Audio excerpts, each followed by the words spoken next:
So coming into prayer sort of just activates the Ming Men, so that the lower back really.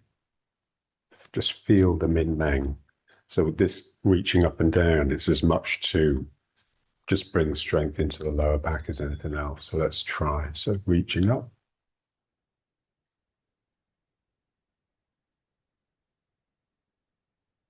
And then a sense that you're pulling something down. So you need the strength in the belly to bring the hands down. Gravity is not enough.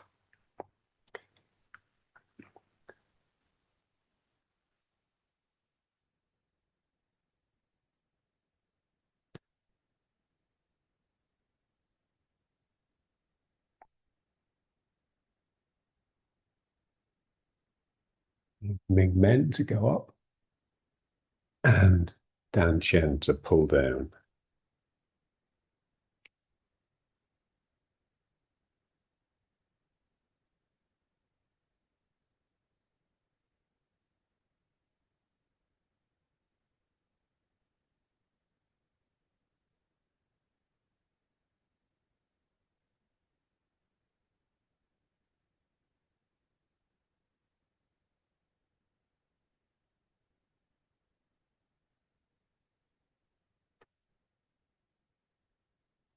And the back muscles extend the arms, and the belly muscles bring them back down.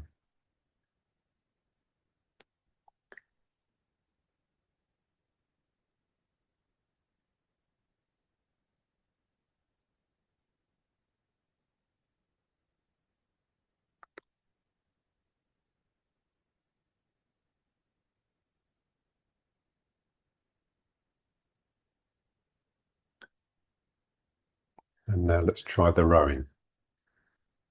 So here I use the belly to extend the arms this time, and then the back to pull the elbows behind myself.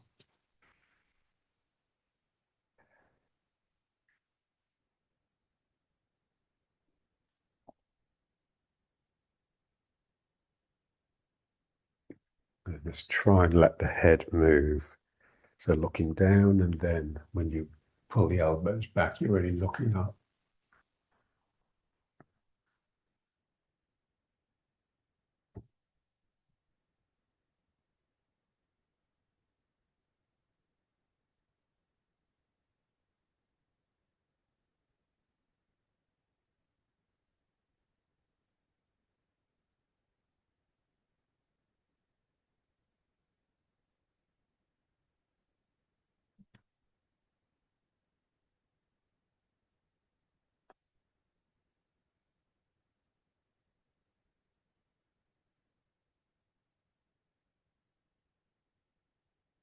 Then bring it into prayer. And then just up and out, with palms facing down. And now pulling the arms in from here and pushing them out. And just see what you want to use. Do you want to use the belly here or the lower back? Because you can do either. It goes both ways here. So I'm pulling in my belly to bring the hands in, and then using my lower back to push the hands out. So this is sort of more natural.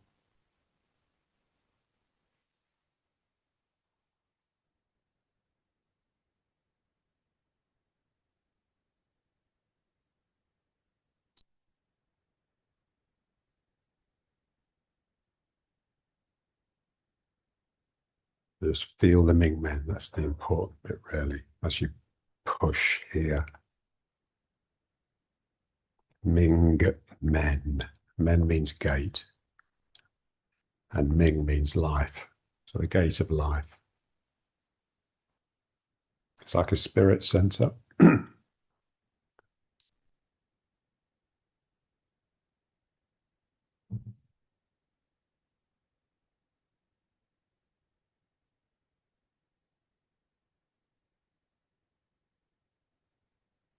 And then turning the palms to face up and turning the head.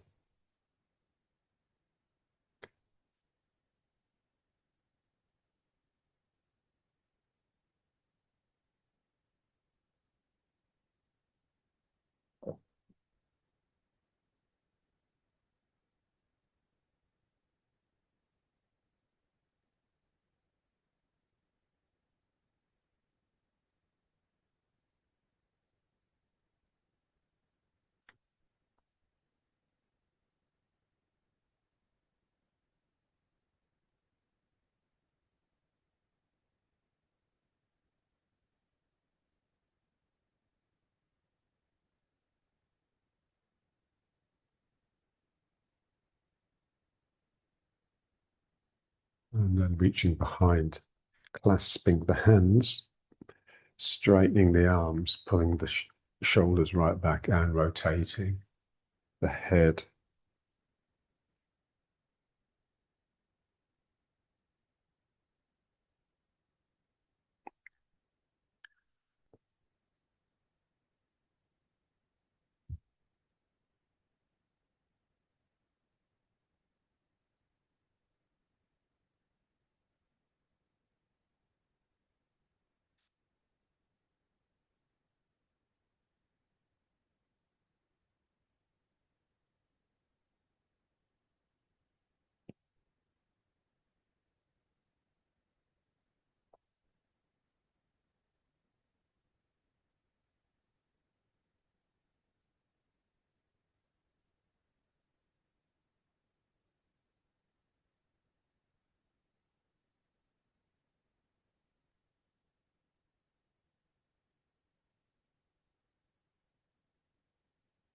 And wind it down. And then the hands back around.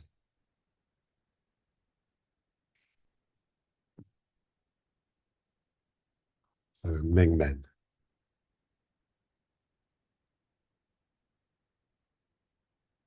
And so when we bring strength into the lower back, it sort of arches me back, it sort of pushes my chest up, but it also extends the tail. So think of the tail as like a coiled up hose, and the spirit, especially when you bring it to the Ming Men, turns on the hose so that the hose uncoils. So it turns on the water. The hose uncoils and water starts streaming out at the end. That's the feeling with the tail. So when I bring strength into this part of the lower back, it feels like my tail is trying to ooze back along the floor behind me. Okay, and now let's just reach one at a time. Just really get that stretch. So you can go so much further when it's just one arm you're stretching.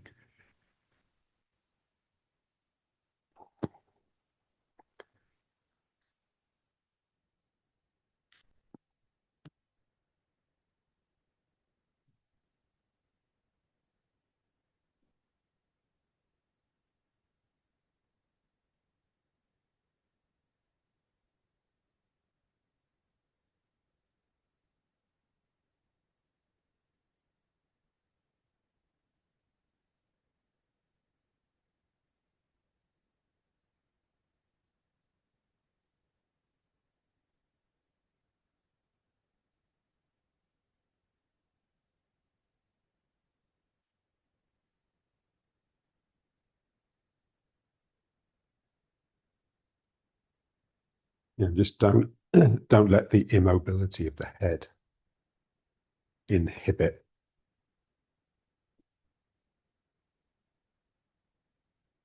When you see someone moving and they're really letting the head go, it's like they have a flamboyance to them. And when they're holding on to the head, it just looks too serious in a way. So we just want to feel what the head wants to do and let it do it.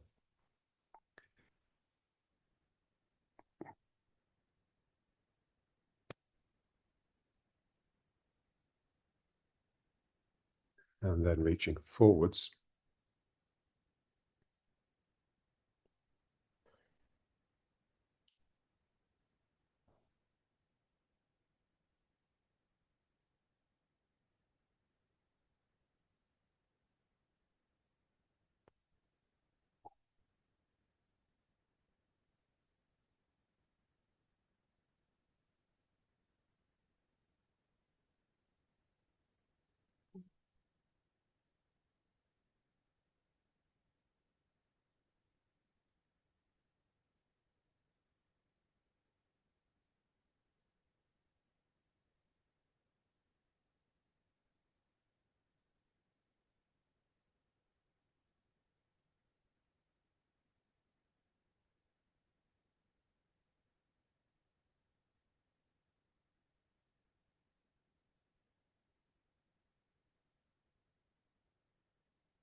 And then reaching to the side.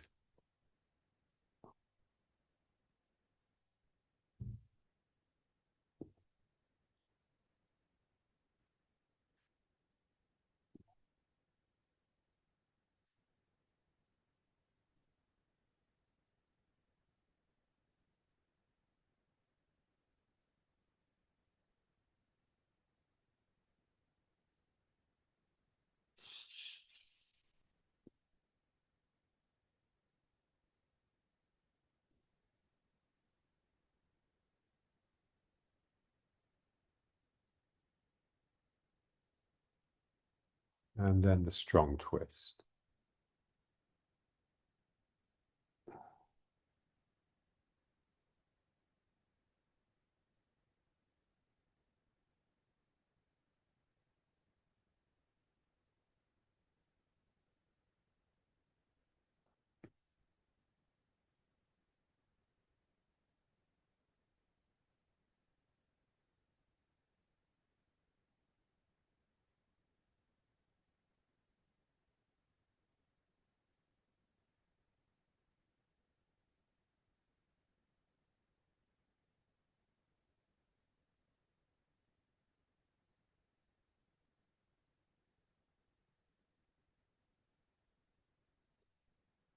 And then the other side.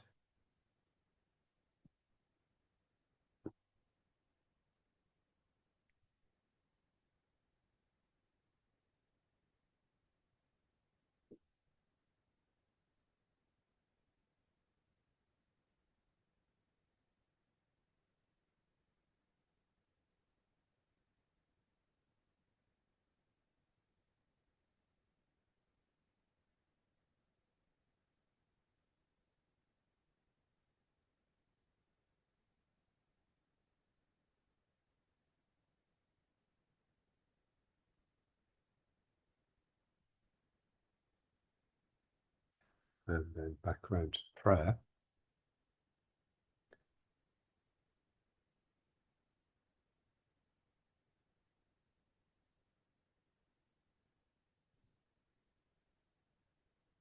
And then just make a fist with one hand and just bring it round and place it on the Ming Men,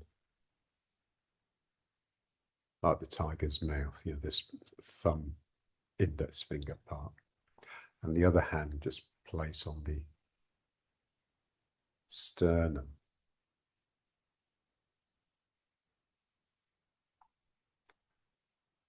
And then just relax.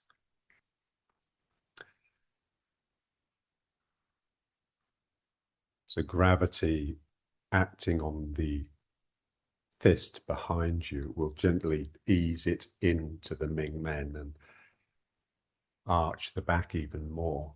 And the elbow dropping here will ease the sternum upwards. So this is basically the adjustment that needs to happen with most people.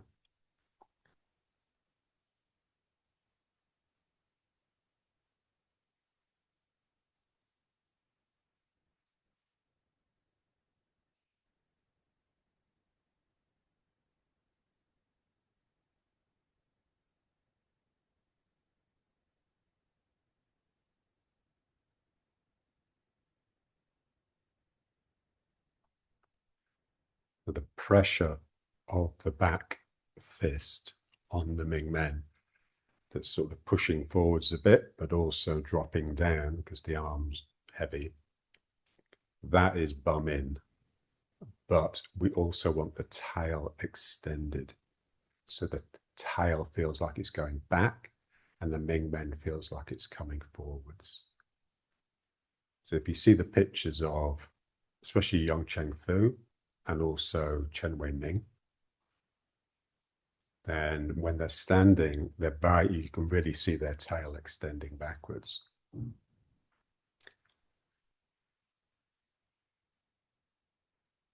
of course, they both had fantastic spirit. You can't tell what Chen Manqing's doing because he used to wear those long coats.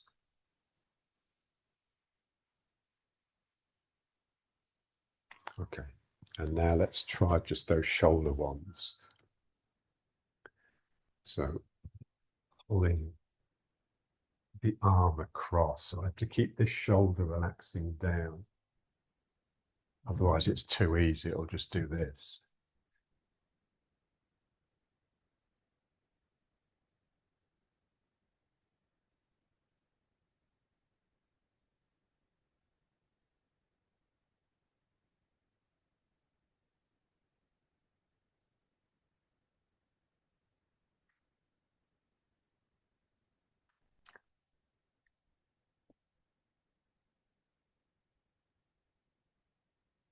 And then the other side.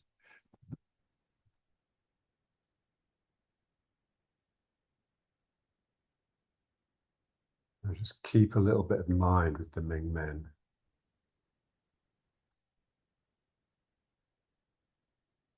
So you can really see it in those old guys, the old photos, that presence of mind in the Ming Men. So bum in did actually bring them onto the front of the foot. They weren't trapped in their heels.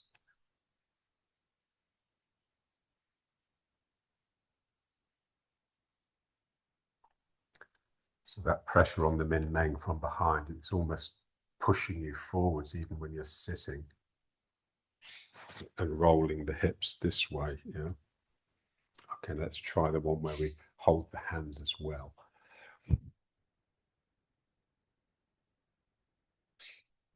Yeah, just trying to relax the shoulders down.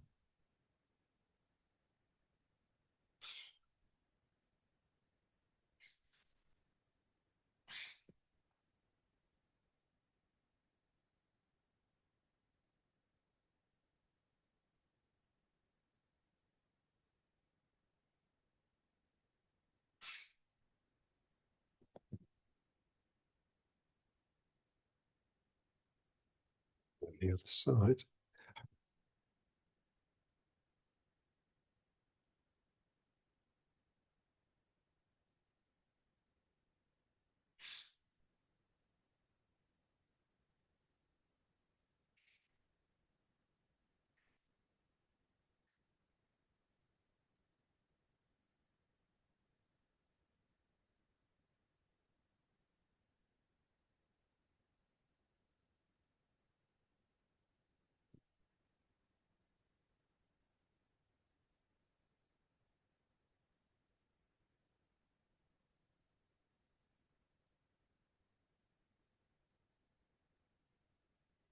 And then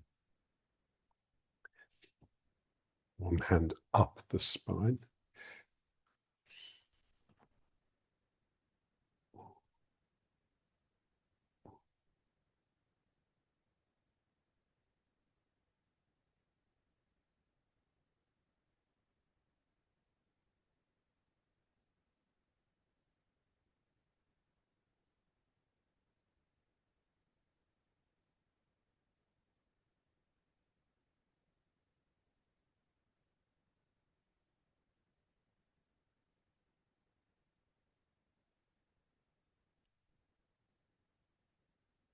The presence of mind in the Ming Men.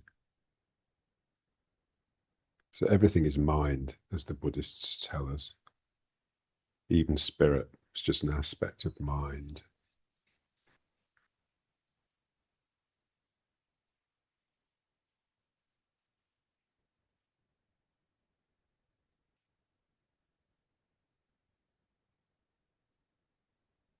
And then the other side, if you can.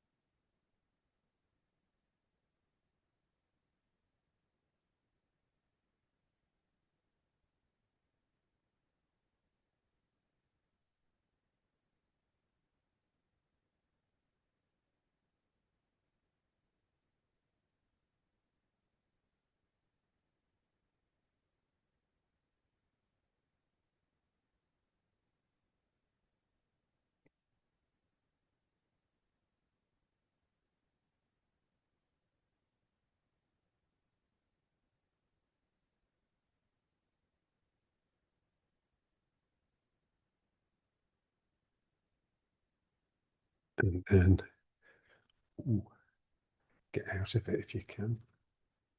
Ah,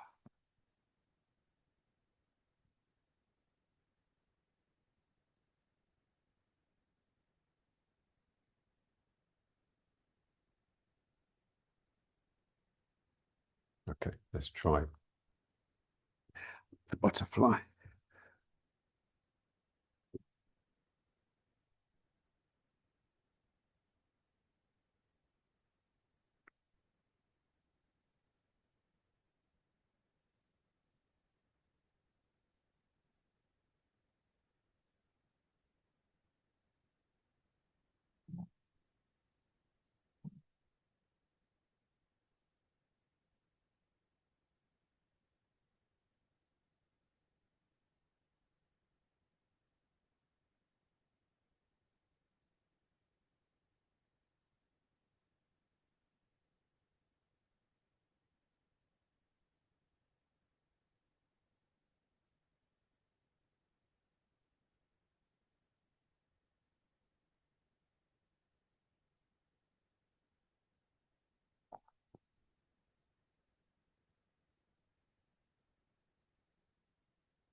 So even here, when you don't really have that sway back anymore, just keep the mind in the Ming Men.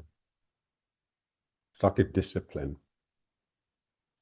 The correct hardness is just self-discipline. The correct softness is just a feeling for others.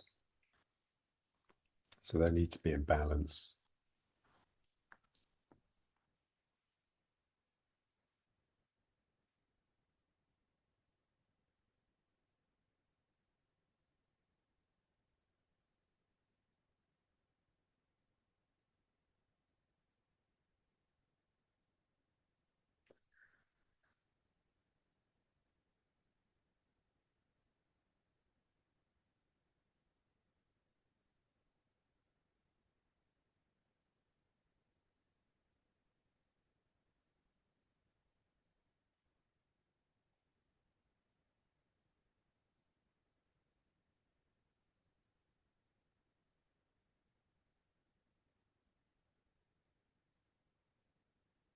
And just watch the mind.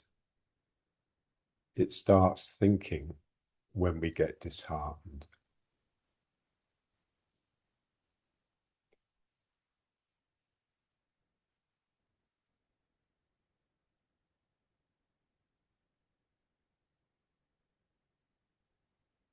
And heart for us is thymus, some sort of warrior pride, the burnished breastplate that blinds the opponent.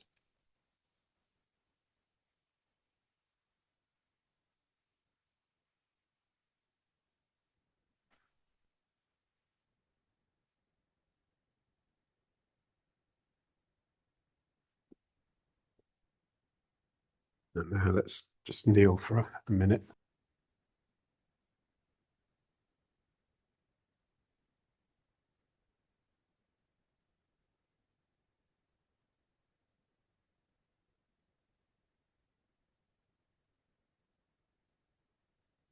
So here you can really feel this point, the Ming Men.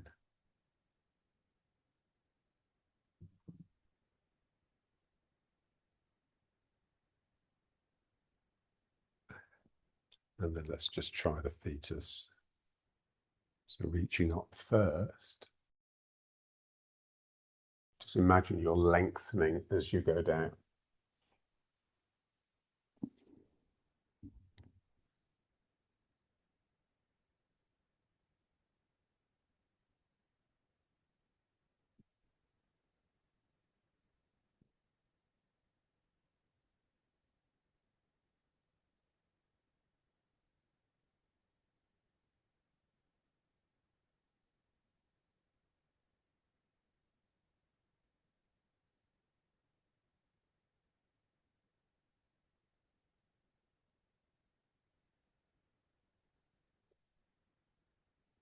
Then up.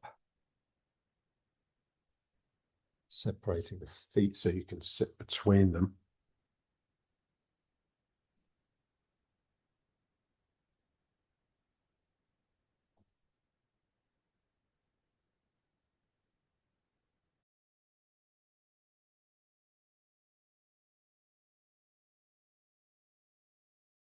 Just leaning back if you can.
And into the sumo squat.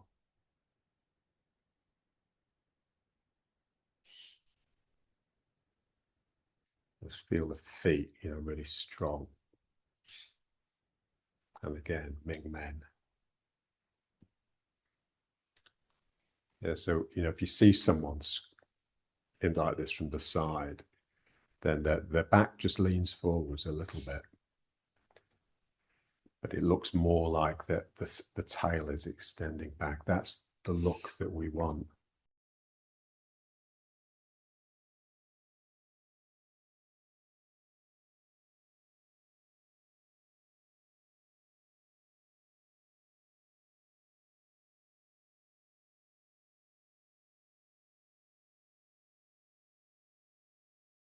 So if you find yourself toppling backwards, it's normally because you've just lost strength momentarily in the lower back. Because it's the strength in the lower back that actually drives the spirit forwards. So that's John's wonderful phrase, the feast is forwards. So it's there. It's just something here just feels like it's wanting to spill out all the time. And that's just the life force in you, your enthusiasm that's just always interested and always grateful.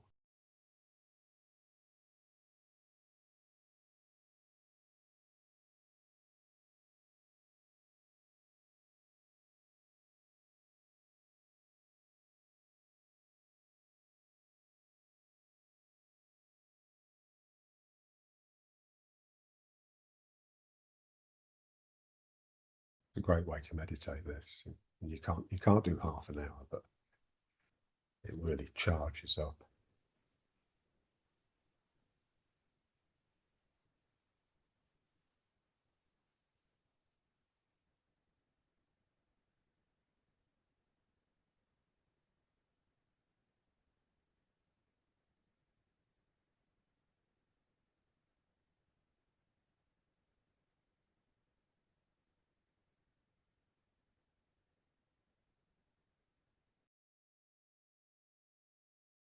The spring in the legs.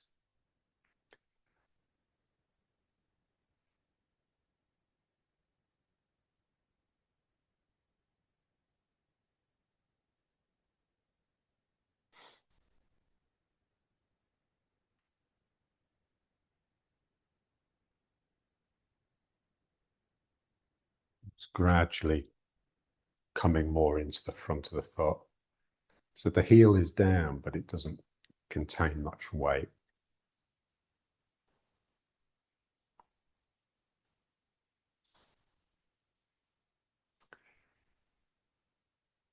Just feel the Ming Men again. So the stronger the Ming Men becomes, the more your sacrum tends to angle backwards and the more the tail tends to stick out under it.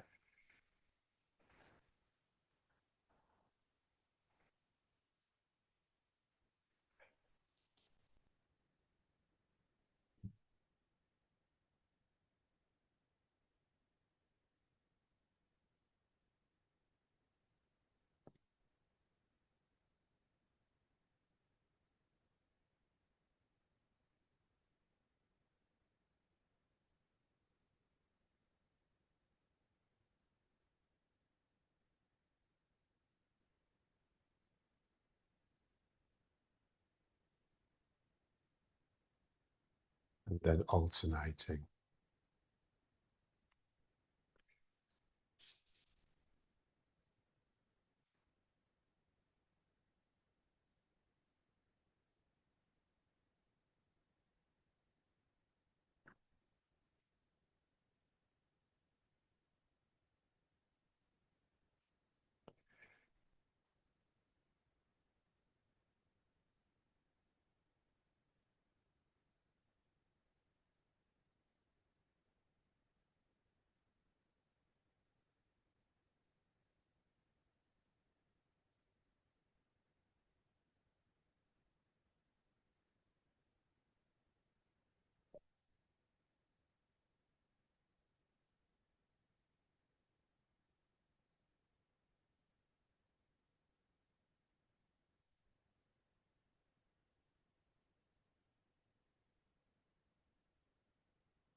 Now just a little wider and just moving from leg to leg with that, the pulling action of the empty leg.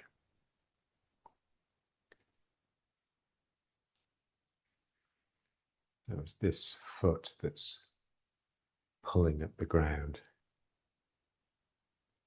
So this will bring you out of the heel as well.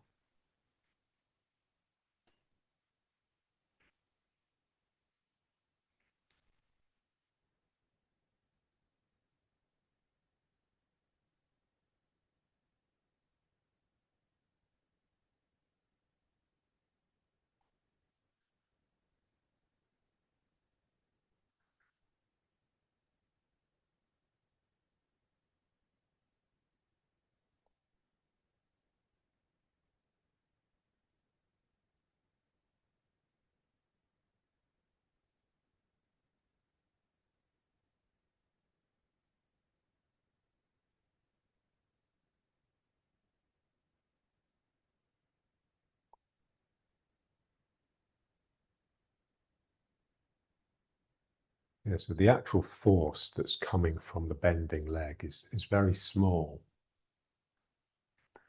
Not enough to move a 75-kilo body. And so I need to use my mind to induce enough levity that the body will respond. Yeah, we have the gravity, we've worked with gravity for so long. I want to feel, what inside me lightens in order to produce a body that's light enough to be moved by this very minor force.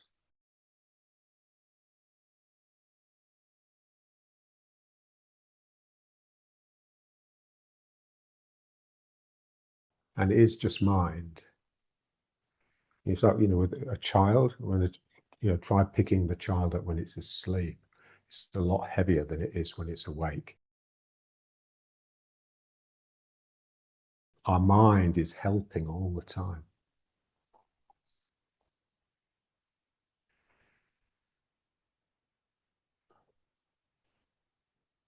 So something in me brightens. There's a definite rising through my body, not a rising of my body, but a rising through my body. This gives me this feeling that I'm almost sort of levitating. I'm almost hovering, so that this tiny force from the leg can actually slowly get me creeping along.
Every movement, it commences with a kick.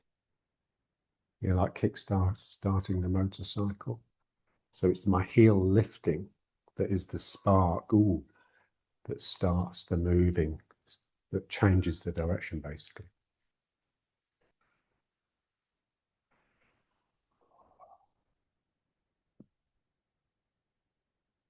So the spirit rises, but the body drops.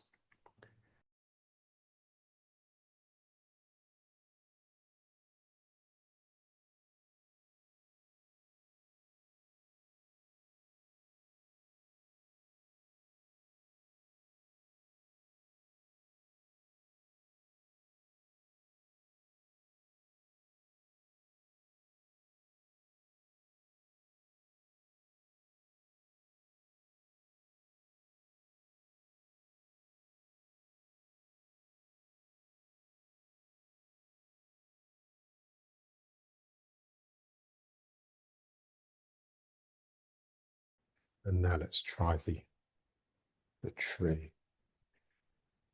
So just riding horse, feeling this openness here. And letting the tail back, so strength in the Ming Men. So just placing the fist there is just so useful. Yeah, so the bottom hand, a fist on the Ming Men, the top hand, an open palm on the sternum. And then just bring both hands to the hips. Just feeling that whole area becoming solid, but also becoming bigger. Like you've got really hefty hips.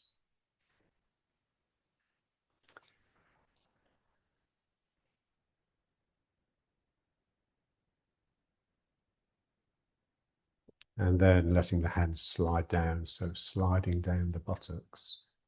And down, as you slide down the hamstrings, really feel them. They should be quite tight till you get to the knees. And then just bringing up the shoulders and the head and the arms. The lower back is as strong as it ever is now. And I've come onto the front of the foot and then just come even more onto the front of the foot to lift the heels.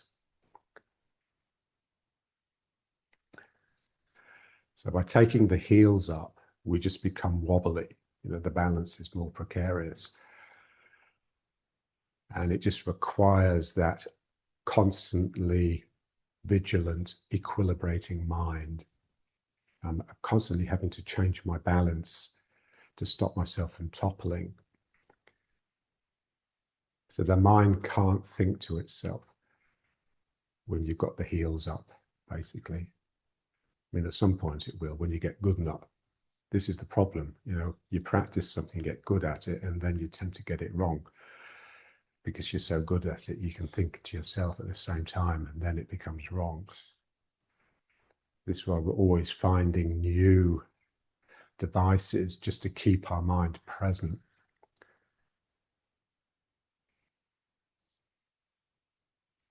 And then the heels down. So what we want to feel is the heel as like a probe, as like the thumb. Yeah.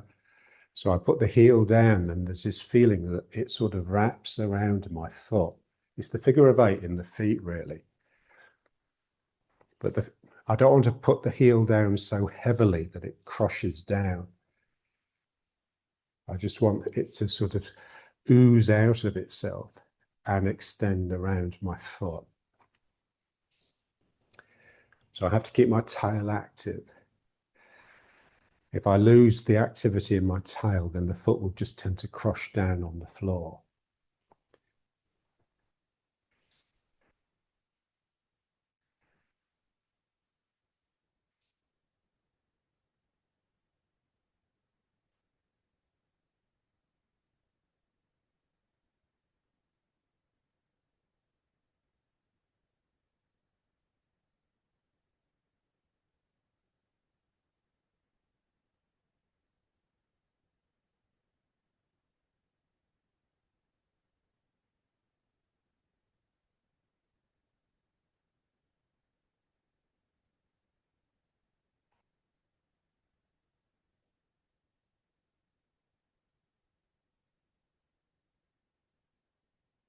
And then just wind it down and bring the feet up.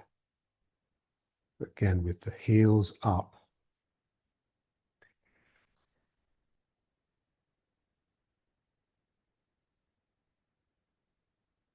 My heels are up. My Ming Men is strong. My tail is extending back a little bit. It's pointing down, but down and back. And I just have this fluid feeling up on the vertical. I can just sink down and I can rise up, and I'm really shaky.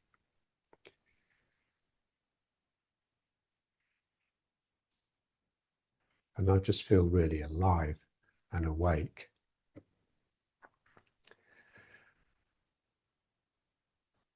So I'm doing this with my students here now, much to their consternation. And it's really, really striking. You don't see it, you don't see them waking up. You just see them wobbling. But then when it comes to the partner work and we have to put our hands on each other, they are so much lighter. And they've lost a lot of the tension, especially in the shoulders. The shoulders just get really, the muscles become soft. But they don't like it. People would much rather be asleep than awake.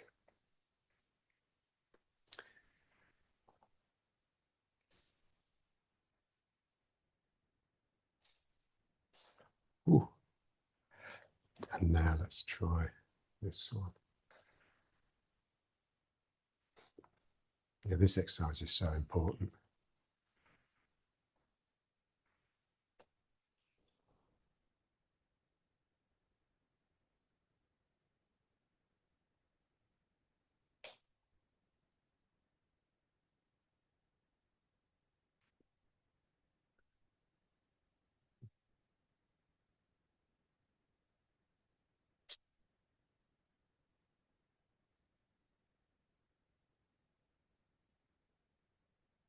Feel the stability of the Min Meng here, and feel the tail wafting around, sort of. Ugh.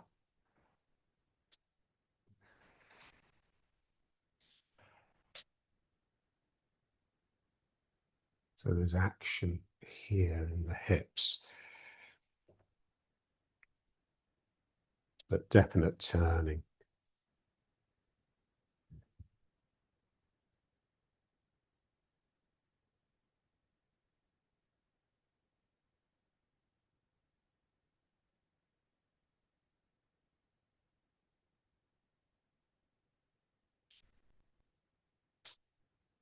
And now let's just do the jog.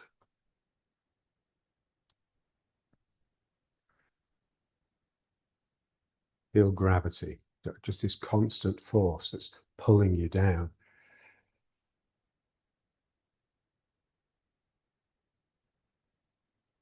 Imagine you had a belt on, and that belt has got this elastic attached to the ground, so you're constantly being pulled down.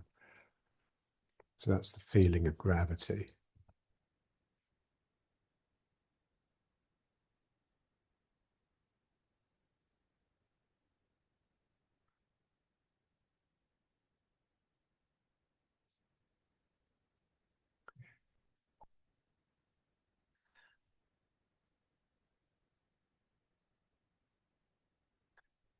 And then just let the spirits brighten. Remember, John used to say, when you see the spirit in the person, you see their eyebrows rising. So it's that sense, ooh, it's like the eyebrows are lifting.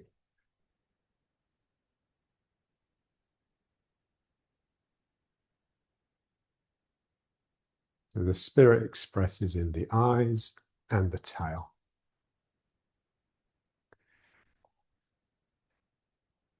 The tail is reaching down and back. The eyes are reaching forwards and definitely up.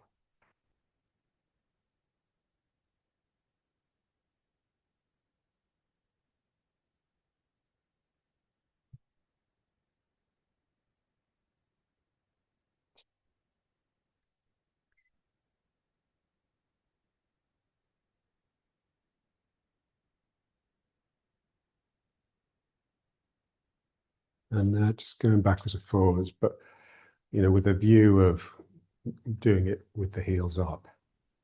Just that you get into it gradually.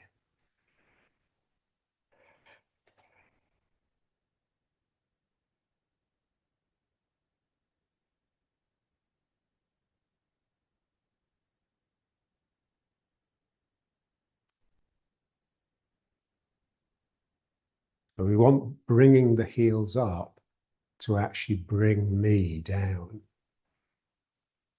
Yeah, so it's not like I'm standing on tiptoes to reach something. The heel comes up and I just, whoa, I sort of spread out along the ground. It's because momentarily you just lose the ego. So the ego is just like this closed space that you retreat into. So that just dissolves and suddenly you're everywhere. That's spirit. Spirit has infinite speed. So it's everywhere at the same time, effectively.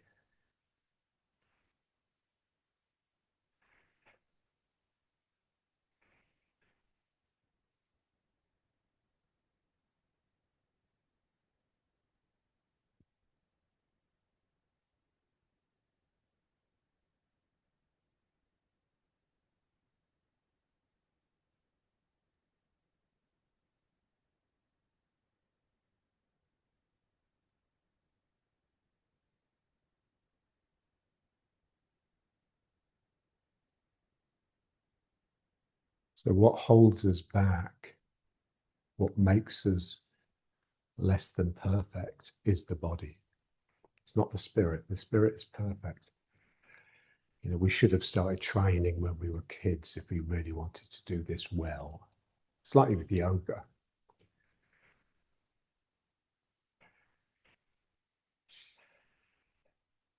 So we just have to be careful that the spirit doesn't break the body, it doesn't injure.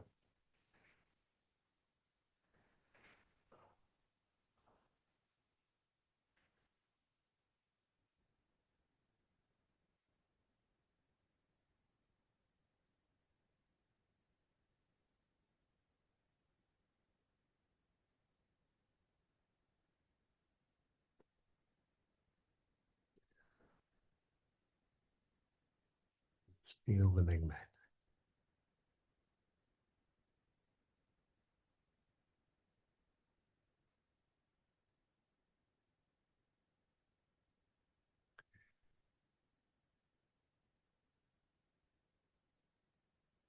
And then the other foot forwards. So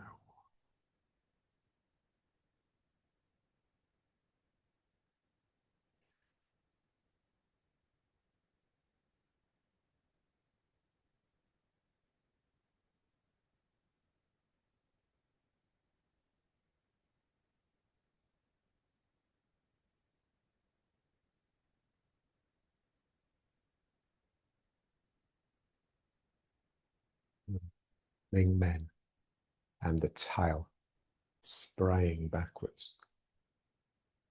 So when the tail opens and releases, it feels like you've just gone down a notch.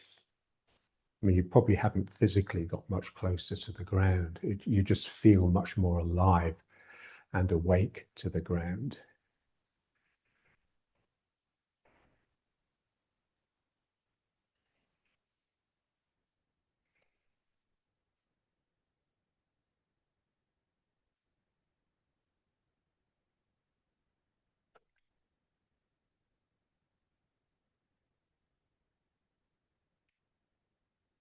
And just be careful with this front of the footwork because it is tiring.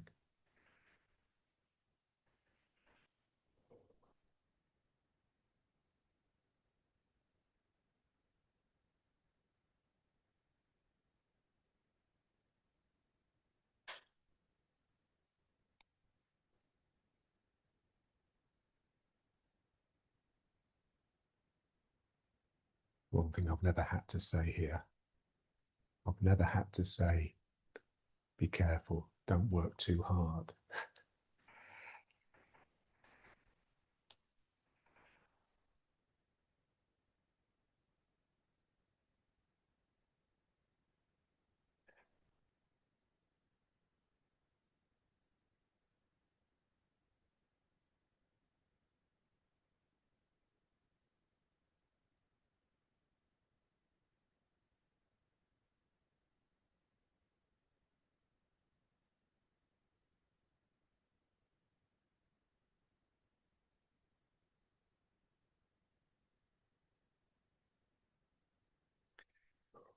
Okay,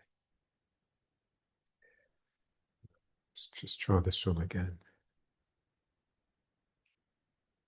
just to ease the legs.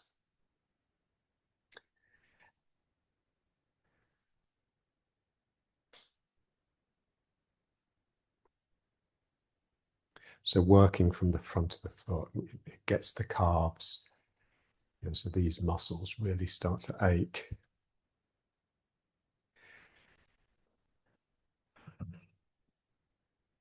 So they start to feel really big and chunky.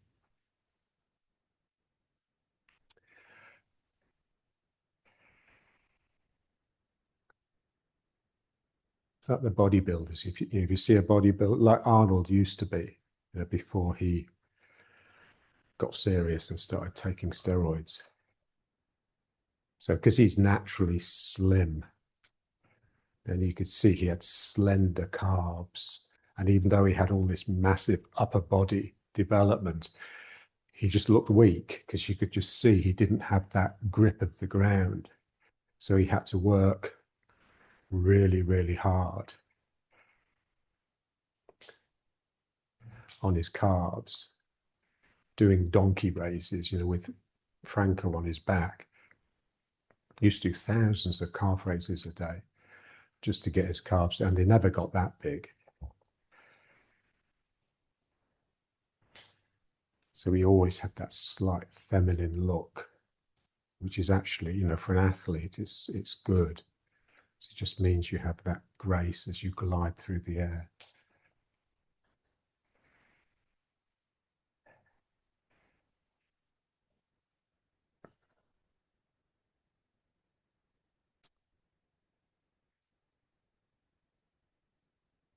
Okay, let's just try a tree. It's a riding horse.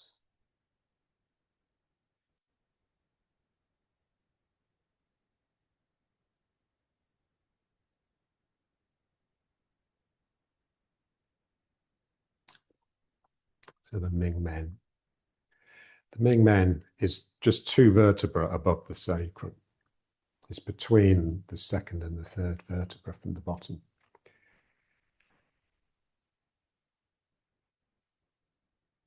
So you've got the two vertebrae beneath it, the sacrum and the hips either side. So when you move around, the feeling is that you're moving from the Ming Men. You think of someone pushing you from there, or think of someone just holding like the bottom of your spine where it touches the sacrum, just got you in a grip and they're just moving you around.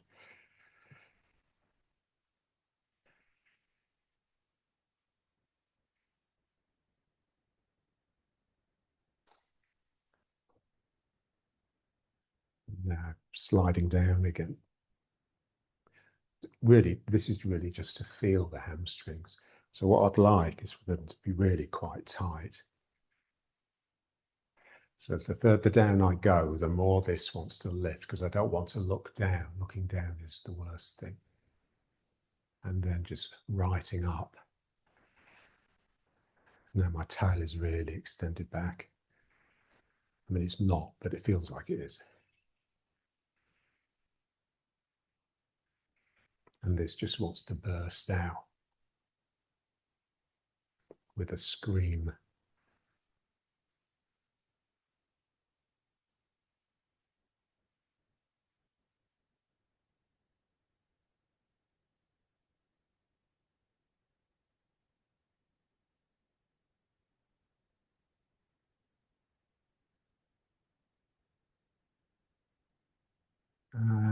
Round again. Ooh.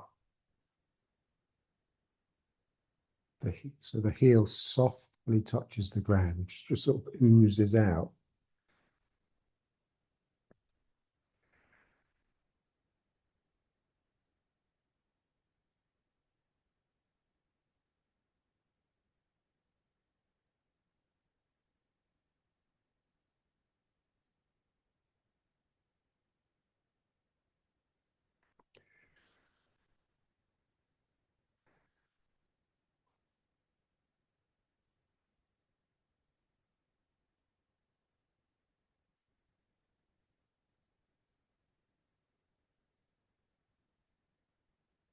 I remember that William Blake picture, the red dragon. You see him, this sort of dragon man from the back. He's got these really chunky calves and he's got a thick tail that extends out and he's got these horns that sort of reach back. Yeah, so he saw something. He saw something in the human. And that's the feeling here. You're becoming an animal, but not an animal that we know. It's almost like a mythological animal.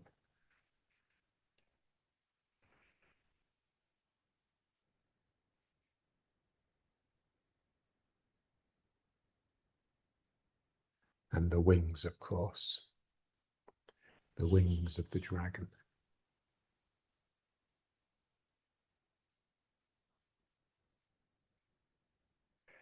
And it's just worth studying that picture because the musculature in the lower back is just immense. And you can just see just how strong you need to be there to express your spirit.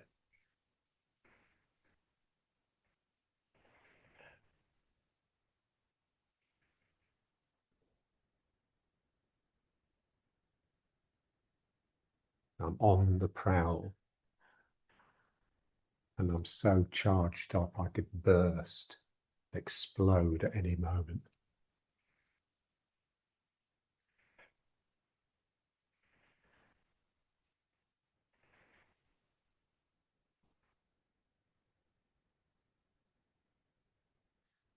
It's all strength in the legs, but think of the lower back as being the legs, being part of the legs.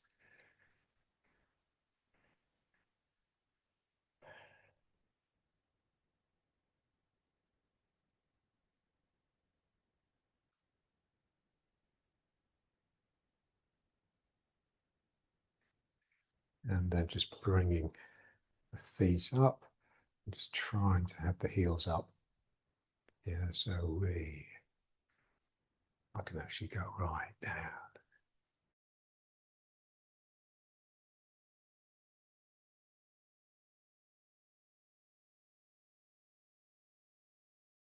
Just feel it. The deeper you go, you just get more and more intense, more and more awake.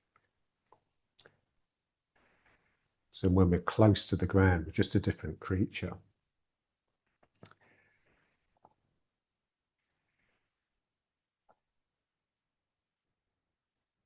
So we become of the earth. And it's interesting because it's only when you become of the earth that you also become of the heavens, of spirit. Because there's always that balance. The more earth you have, the more spirit you have to balance it out.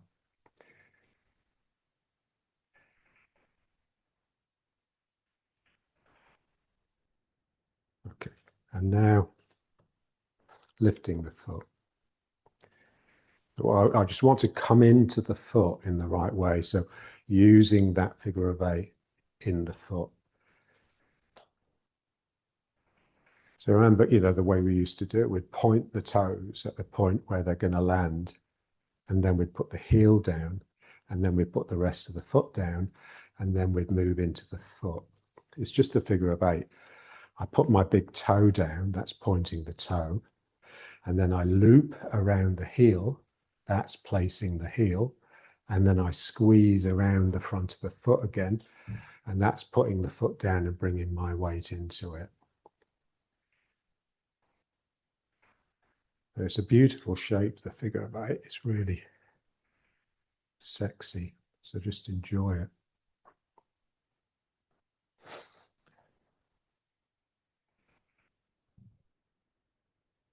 So around the heel, and just see, you can go around the heel without actually putting it down. And then it's, like wearing stilettos, you just fall into the front of the foot, you slide down the foot into your toes. And then you have a grip on the ground. You're not just resting on the ground with this heavy heel.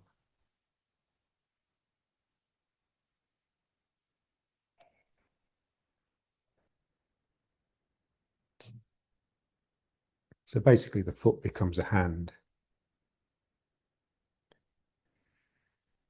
So when we use our hands, it's the fingers, isn't it, really? It's not the heel of the palm. That only becomes important if you're striking. So what the same feeling with the foot is, my toes are just all important. And then just think of the heel as the back toe, as the thumb.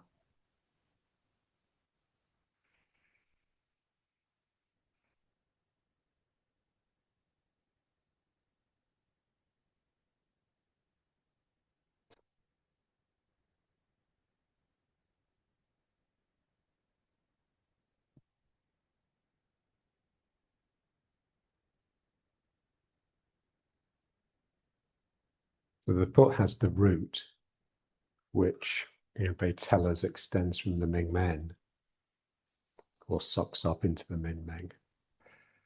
But really, you've got 5 roots. You've got all the toes and the heel, so 6. And they become one with the main root that comes from the Ming Men.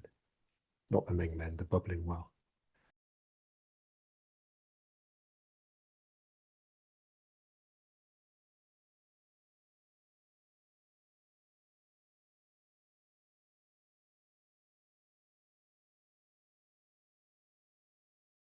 So just keep the heel up as long as you can, at least until you've got around it. It's only really when you have to pick this foot up that you sort of put it down to stop yourself falling.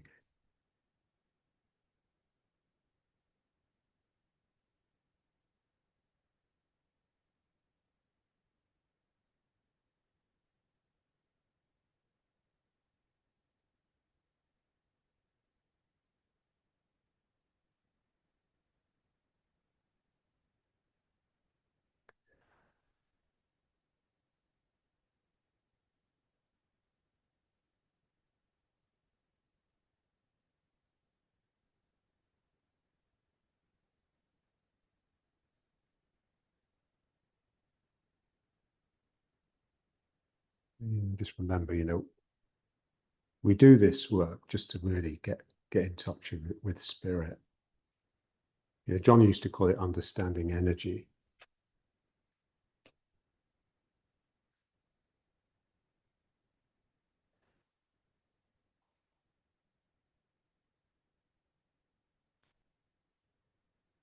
So everything that I do it slowly and carefully and deliberately enough so that I can really feel the spirit doing it. And remember, spirit is just an aspect of mind, so something in me just charges up and wakes up.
And Stephen Hawking, he used to say, we're just computers.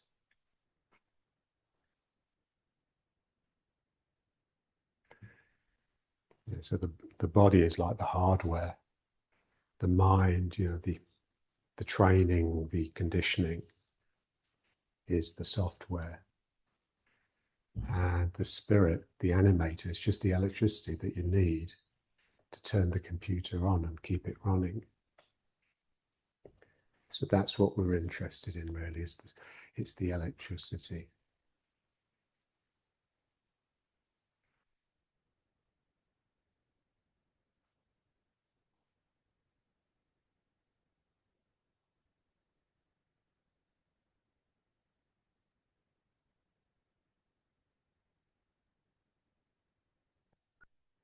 The same thing, but just using it to step forwards and back.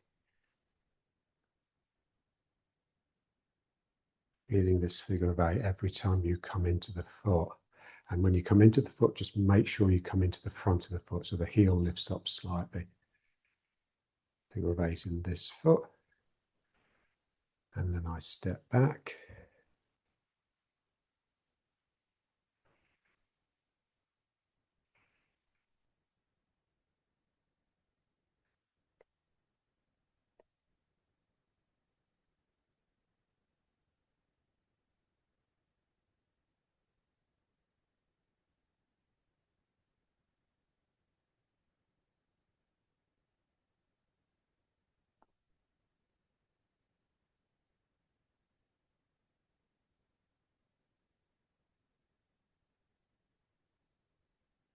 The difficulty with this one is the step back, because we tend to start putting the weight into the foot before the foot's properly on the ground. So here we're just trying to make sure the foot goes down.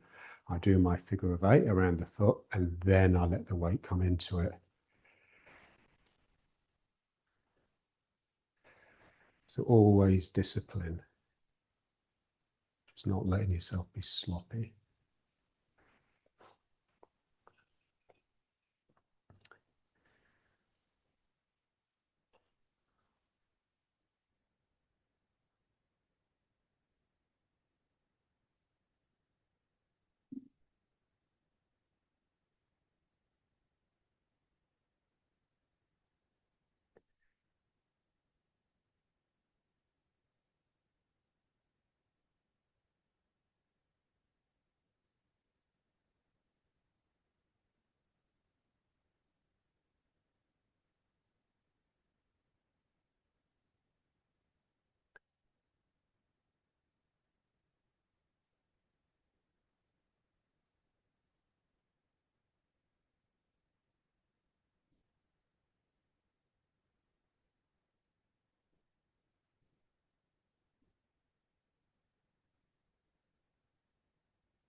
And the other foot.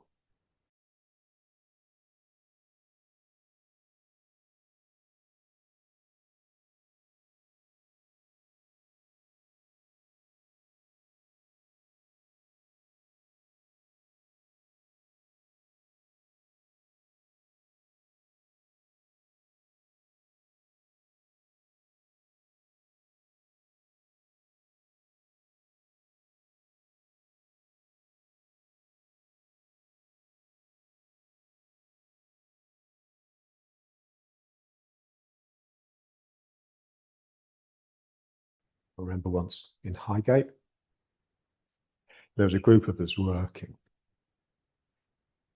doing pushing hands or something, and John was there. And at some point, he started talking about, softness. And he was saying, softness is useless without the correct hardness.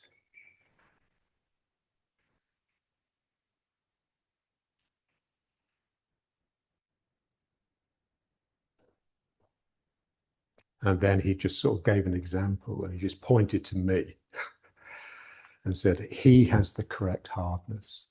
He's disciplined. And then he pointed to David. Remember David Tremaine? Who was just so attractive and sweet-natured. He says, and he has the correct softness. So you need them both.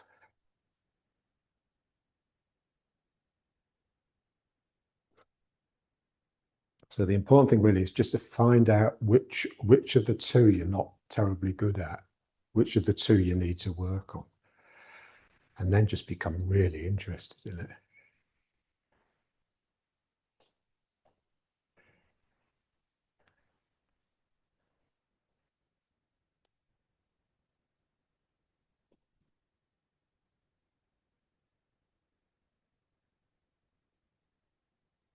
I always tell my students, I'm not soft. What I have is an absolute passion and interest in softness.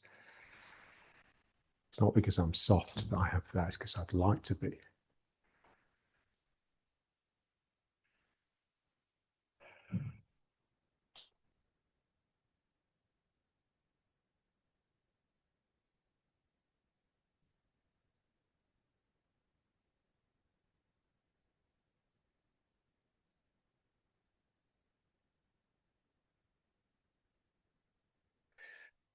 Okay, so let's try just riding horse again. So just fist on the mid-men.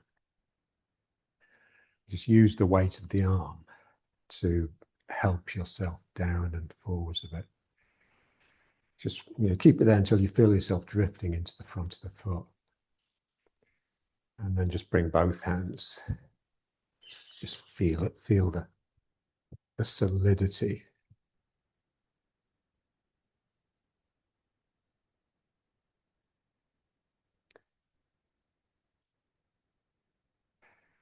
There's such a different mind, feeling the place when you're touching it as feeling the place when you're just seeing it or just imagining it.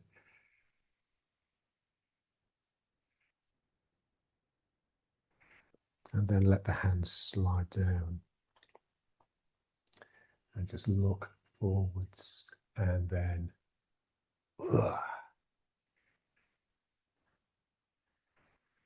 so my tail sticking back almost feels like my belly's flopping down. This is rearing up and out, and my eyes are angry, fiery.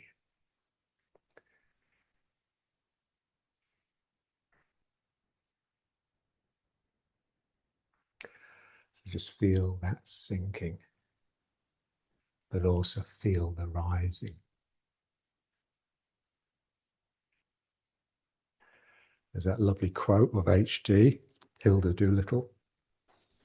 She was like an ex-lover of Ezra Pound and a sort of great poet. There's this lovely quote of her. She says, "Lift the veil dividing me from me. Then heal the scars my searing helmet made." Searing just means burning. "Then lure me forth, radiant and unafraid as the immortals." Yeah. So something inside has to lift. And when it does, you're you. Yeah. You're now unified and intense and of spirit. So you've lifted the veil. And then it's just a matter of practice and time. Heal the scars my searing helmet made. Yeah. So your armor that you've kept all your life, protecting you from hurt and from the outside world, is burned. And it's going to take a long time for those scars to heal. But then once they do, the spirit just takes you. You basically become an immortal, what the Chinese used to call immortals. That the spirit in you is woken up, and that's not going to pass when your body does.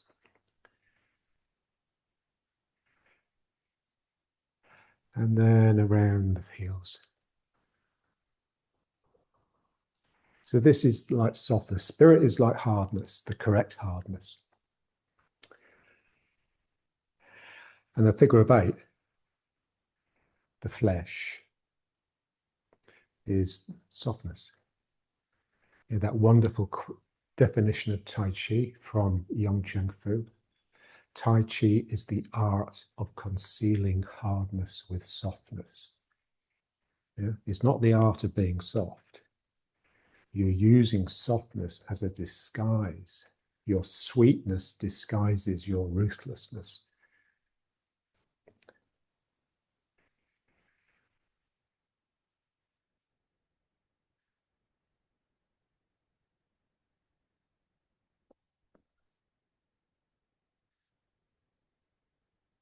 And if you want to be ruthless without being cruel, then first and foremost, you need to be ruthless with yourself. So self-discipline.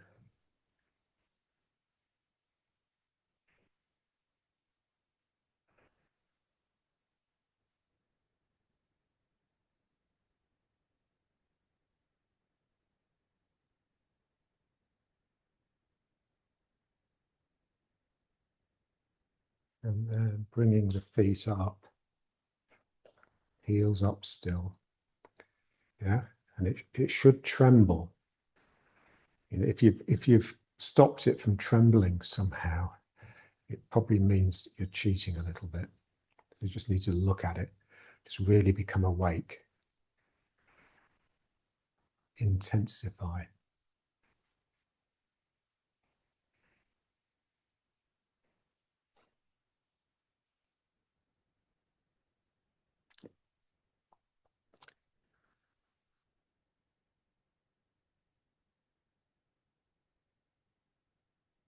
And then the heels down, but without straightening the legs completely. I just imagine there's like a cockroach under my heel, and I don't want to kill it. I want to trap it, but I don't want to kill it.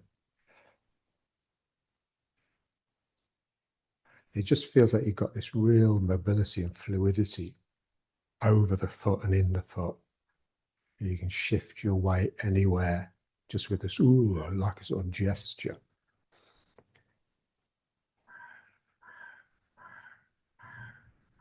So the big toe, the pad of the ball of the foot just behind the little toe, and the heel. But the heel has so many different angles. So you just want to feel it all. It's a real complex, the heel.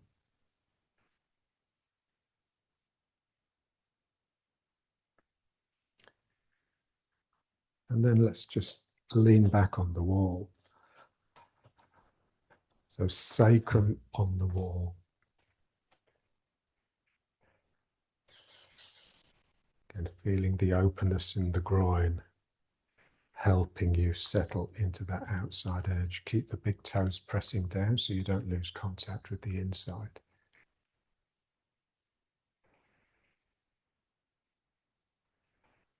Just feel the sacrum. Yeah, so it's almost like you're massaging the wall or massaging your sacrum with the wall.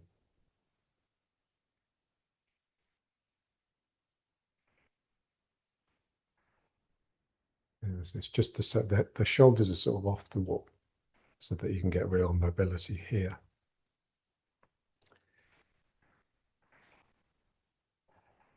Let's feel the Ming Men.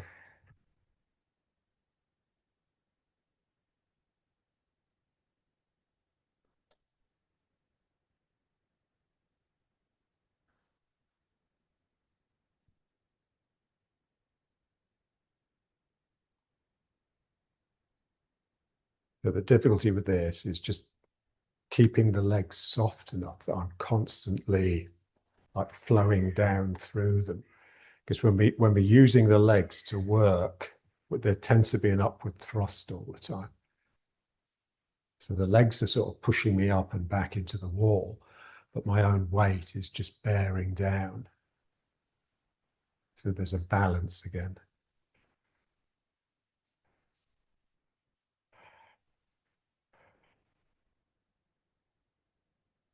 And then turning around. And now just leaning forwards, So feel the sacrum heavy, pulling down. Keep your heels up. And just let the Ming Men come forward. So if you need to, just put your hand on the back. Just want to feel the activity coming from the Ming Men. The Ming Men is trying to push forwards and down my legs. And that will get this thymus trying to push down the arms and up the wall.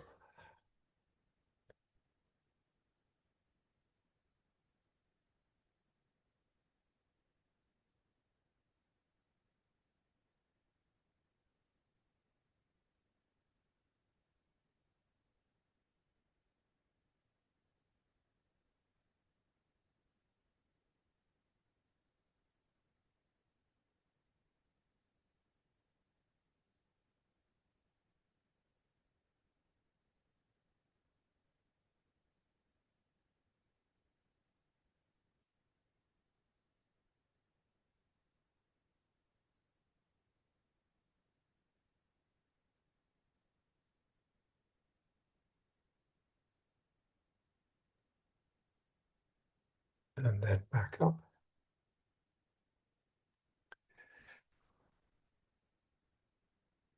And now let's just squat.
Stretching a leg.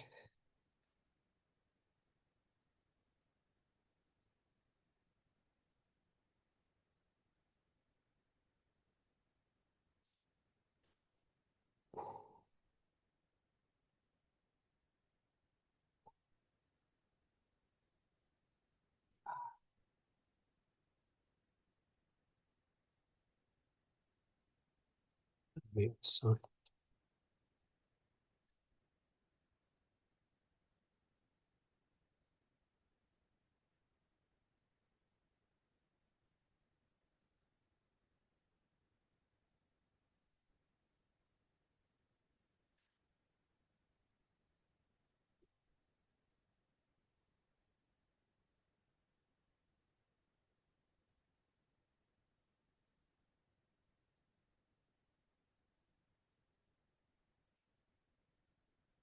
And the other side again.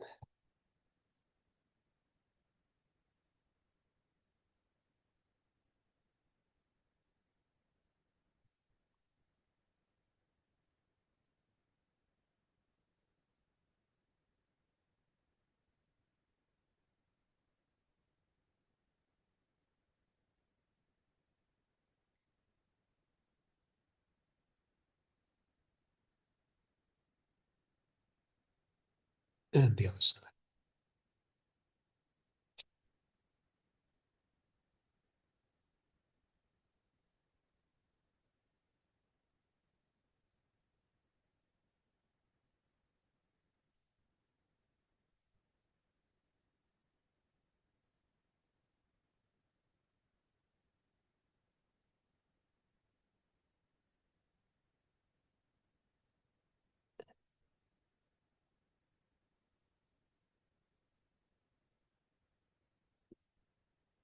And then sitting on the heels.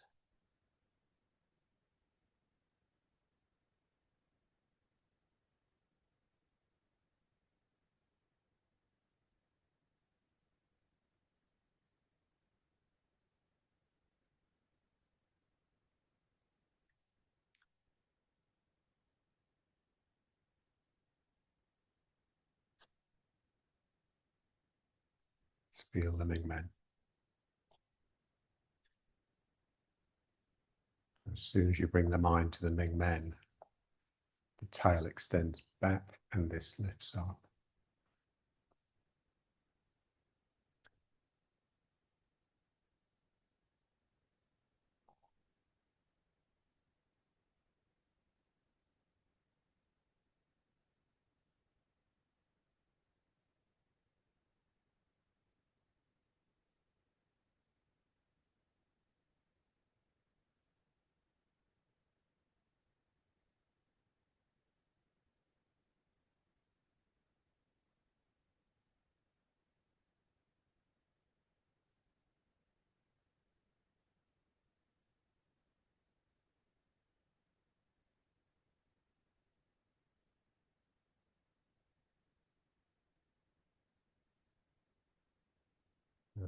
Just feel the head center.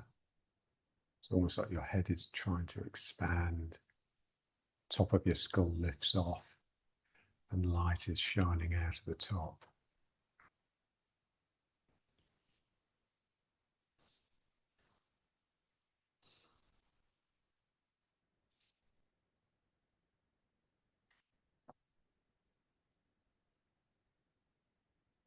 It's what the Desert Fathers, they used to call the correct mind, the intellect, which has nothing to do with thinking. It's, you remember that song when we were little? I can see clearly now the rain has gone. I can see all obstacles in my way. Remember Johnny Nash? That's like the intellect. I can see clearly now the rain has gone. So the rain is like the thinking mind. So the thinking mind has gone and suddenly you just see the world as it is, yeah? And then everything just takes care of itself. I can see all obstacles in my way.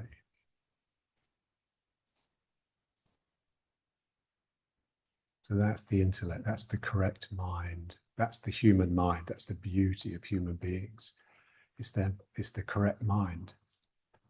And the incorrect mind, the ego, is the ugliest part of them. So it's this, we use the same word for both, don't we?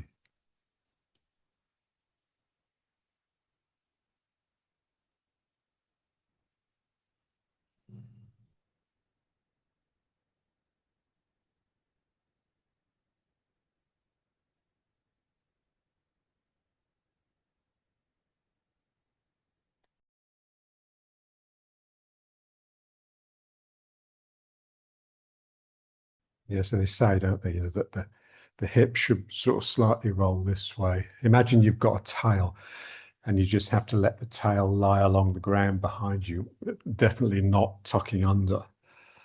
So there needs to be strength in the lower back.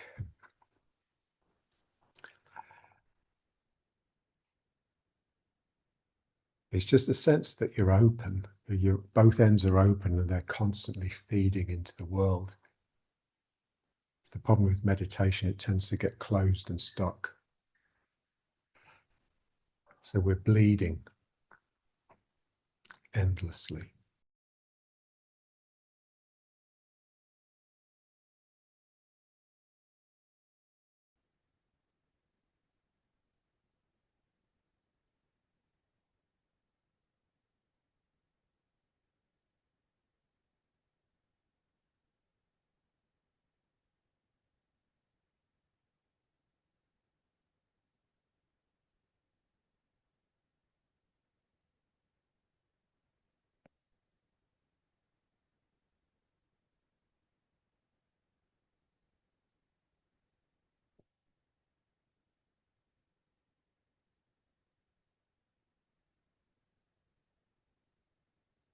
Yeah, so when you see the Oriental masters, meditating, that they sit, they've got their robes on and they get their legs comfortable in lotus, and then they'll always sort of lean a bit.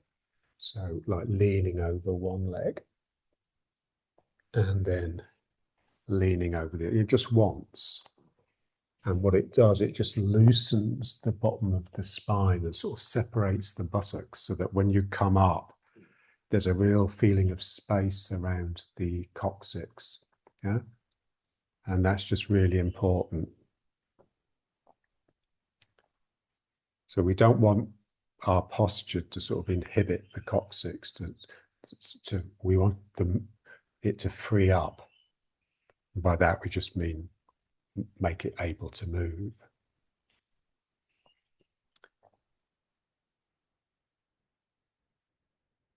Okay, let's just rub the hands.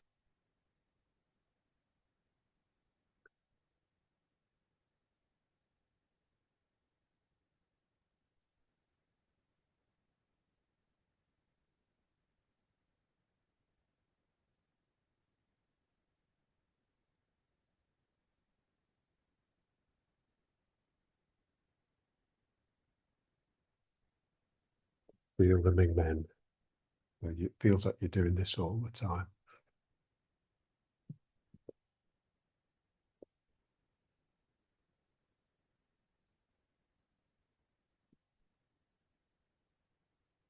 And then hands on the knees. Ooh. And just rubbing the knees.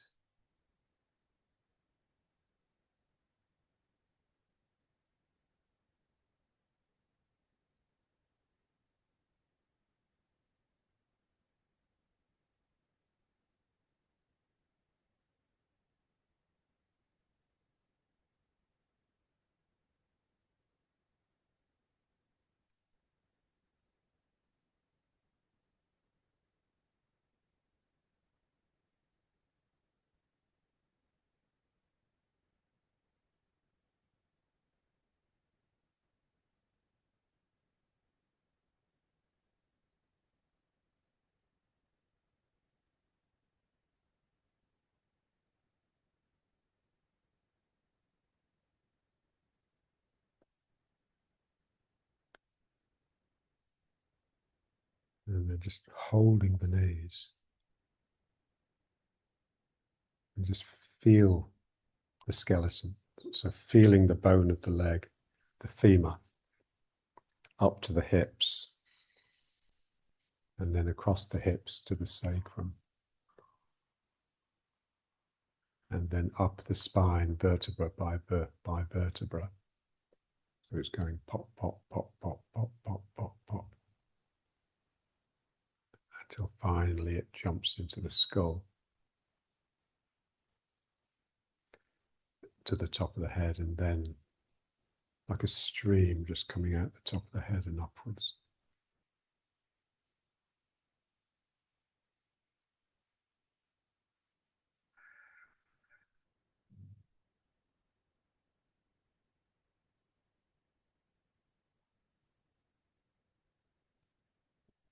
Okay, so let's just try a little bit with the stick, yeah? So first of all, just behind. So you can have it in the Ming Men. So just feel the Ming Men and just get the stick there.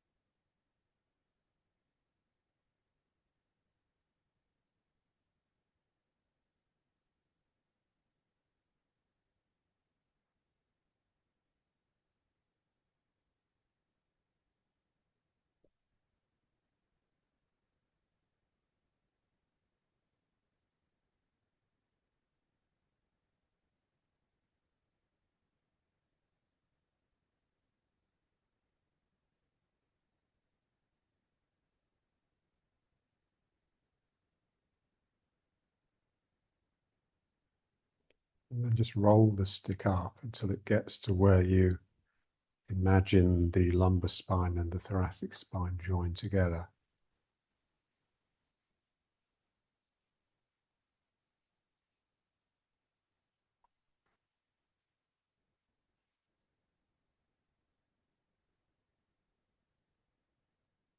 So this will tend to try and straighten out the thoracic spine. And that will push the thymus upwards. In ballet, they call it flat back.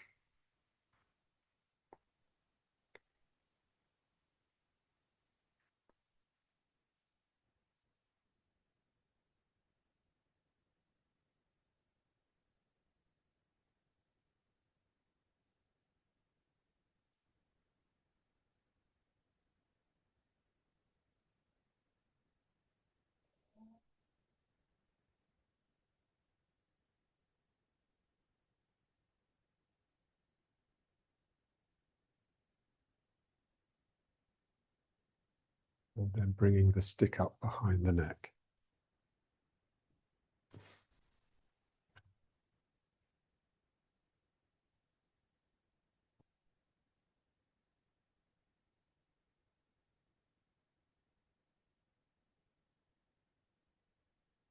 Yeah, it looks great. So, we'll just have to be really careful here that the stick doesn't pull the head forwards. So still feeling the Ming Men and that point where the lumbar and thoracic spines join, so as though the stick is still there, pushing those points in. And then just turning a little bit. Feel the top of the head pulling upwards, giving you a sense of aloofness.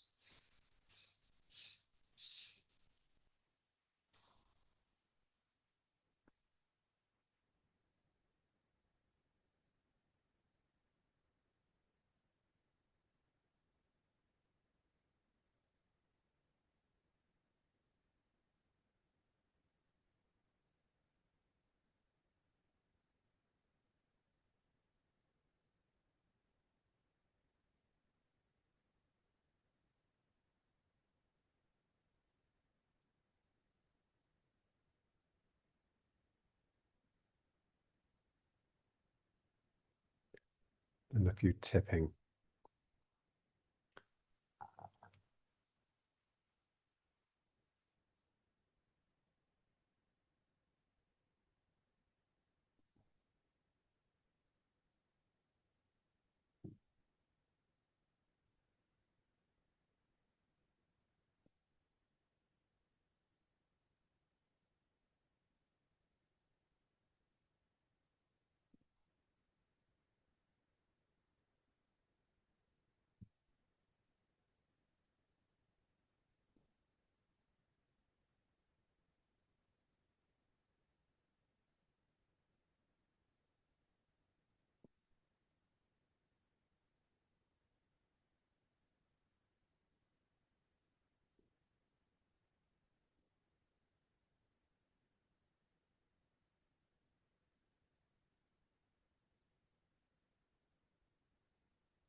And then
holding the stick in the middle and pulling and pushing.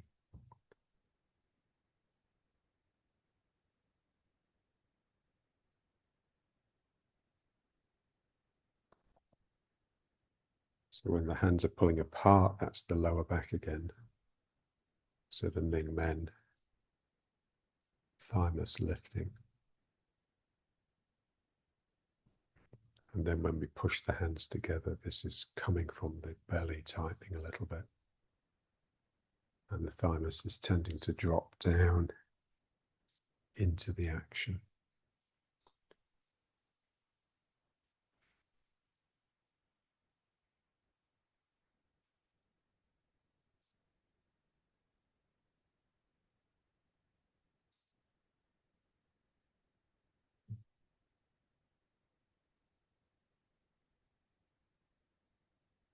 And pulling again, so arching backwards.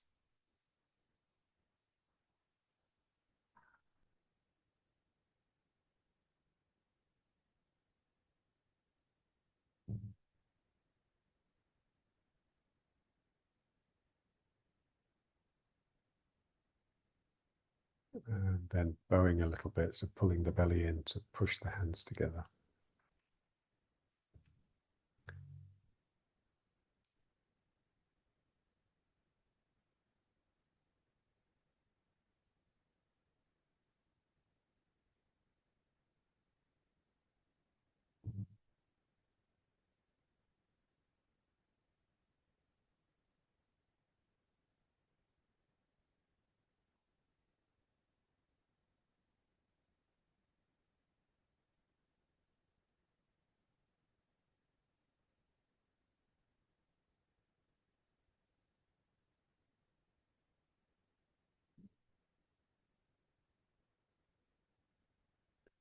Then the stick down. And then just rubbing the hands again.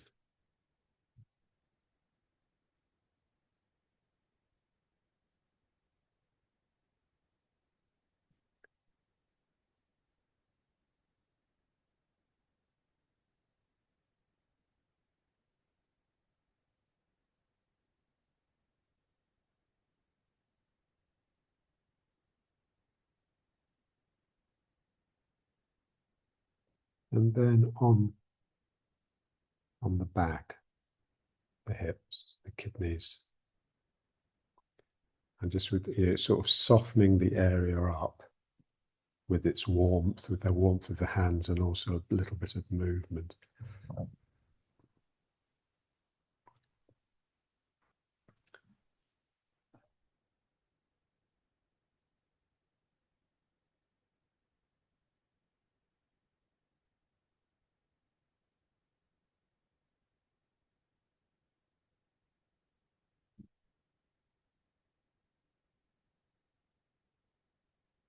The placing of the hands helps me feel the solidity of the bones, but also the mobility of the skeleton.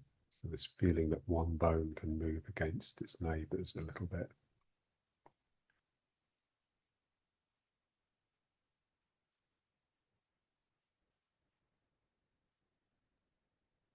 And then rubbing the hands again.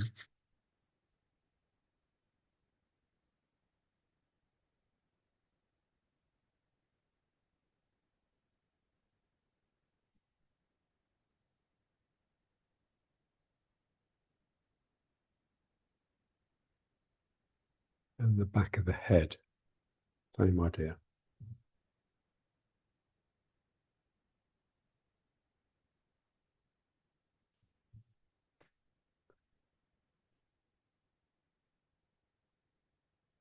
We're loosening the cranial plates, but also a sense that we're trying to separate the two halves of the brain, left and right.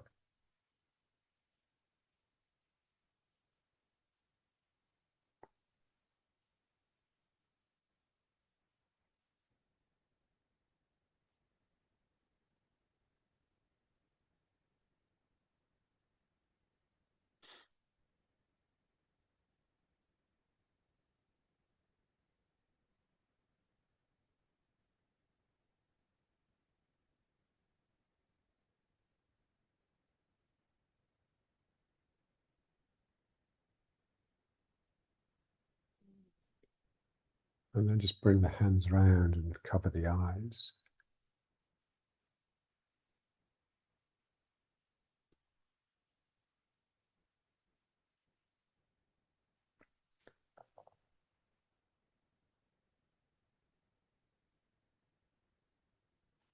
So when we concentrate, we do tend to roll the tail up.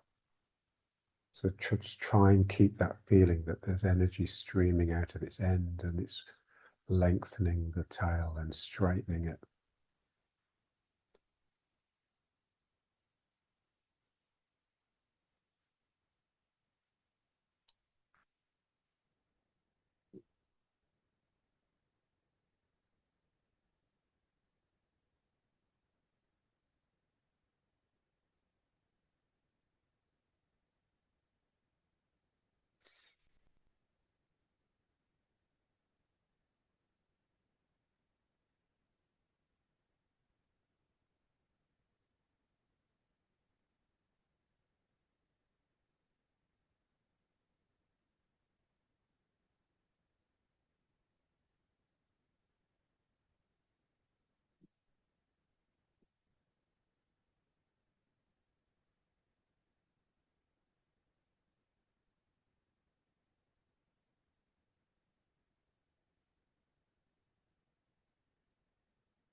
And reaching the hands up,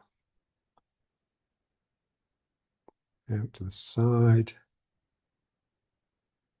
just in and out, peripheral vision.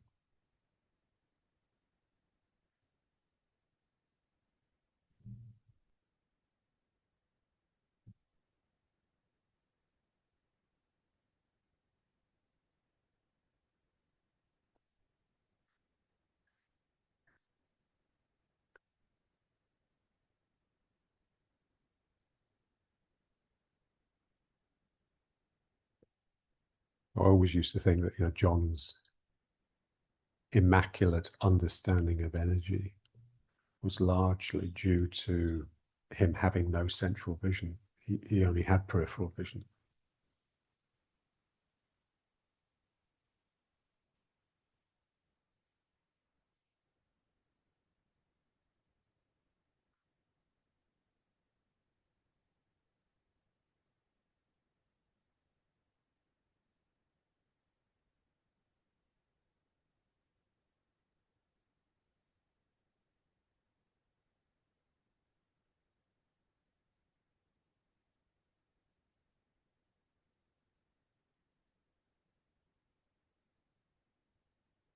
And then the hands out and up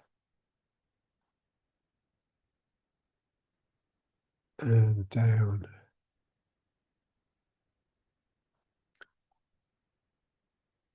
And then again, just one hand as a fist on the Ming Men, and the other hand, middle of the palm, licking up like a flame. Yeah, that looks great. Yes, so feel it. You just you want to have it a bit lower. You want to have it with the sort of deep heart rather than the thymus. The deep heart is gentle. The thymus is aggressive.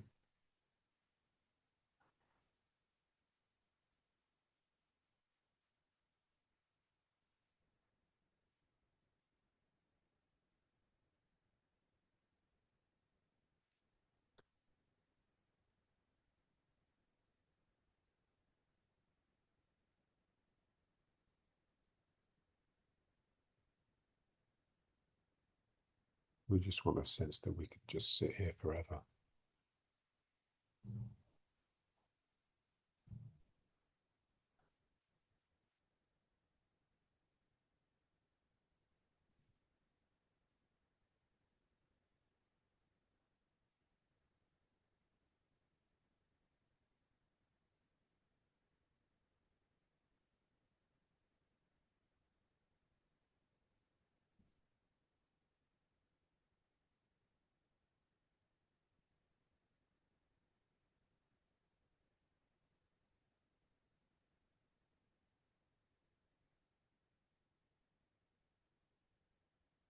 But this is enheartening. A lot of what we do is disheartening. Makes you realize you're just a wretched sinner and you've got no hope. Whereas this brings back hope.